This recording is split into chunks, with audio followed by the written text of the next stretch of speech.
I'm elected as president, I'll be the first democratically elected president of this country. January 15, 2026, Uganda is voting today in a presidential election amid unusual high political tensions.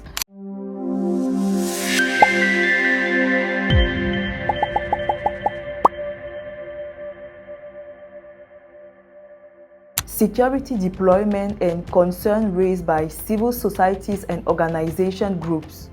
The vote is being closely watched domestically and internally as it picked the long-serving President Yoweri Museveni against several challengers, most notably the opposition leader Bobi Wine.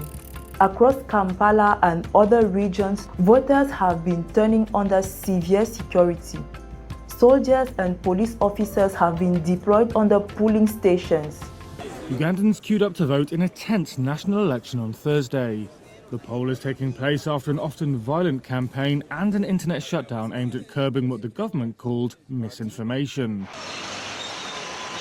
President Yoweri Museveni is seeking to extend his presidency into a fifth decade. His dominance of state institutions means an election upset is unlikely.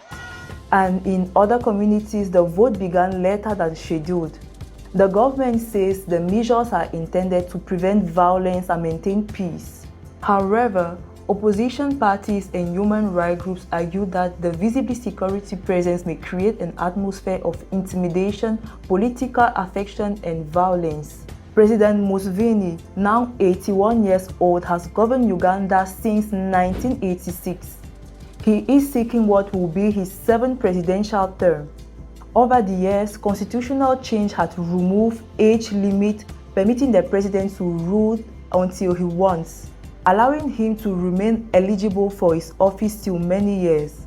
Supporters of the president credit him providing relative support and security. Economic security radically affect the conflict. Critics say that the prolongation in power has weakened the political competitions and reduced democratic institutions. Ugandan opposition leader and presidential candidate Bobi Wine voted in the presidential election on Thursday. He went to the ballot box together with his wife, surrounded by police and supporters. Wine also denounced the internet shutdown by authorities just before the election started. The leading opposition figure in this election is Bobi Wine, a former musician who entered politics over the decades. He has gained strong support amongst young voters who makes up a significant portion of the Uganda's population. During the 2011 election campaign, President Museveni's team created a song off a rhyme he made during a speech. You want another rap?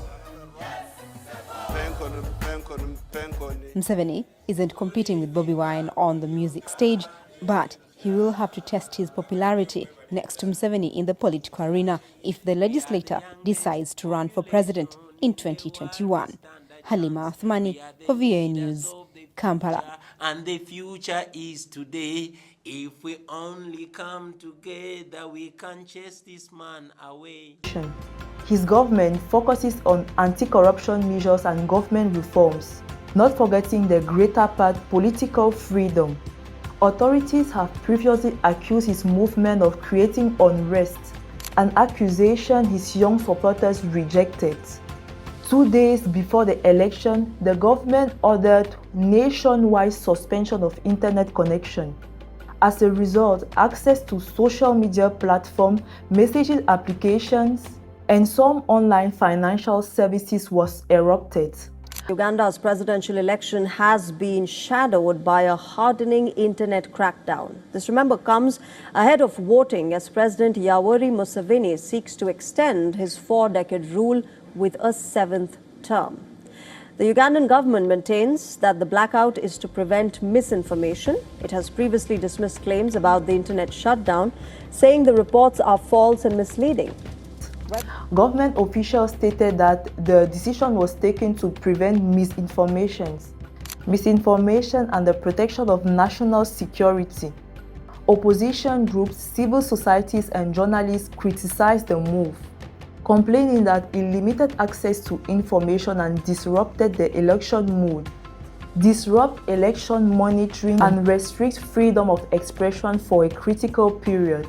In the report, the UN Human Rights Office accuses Ugandan authorities of relying on recently amended legislation like the Computer Misuse Amendment Act 2022, the NGO Amendment Act 2024, and the UPDF Amendment Act 2025 to silence, dissent, restrict political activity, and limit freedom of expression. In the weeks leading up to the vote, police confirmed the arrest of more than 100 of opposition leaders, including campaign organizers and local candidates.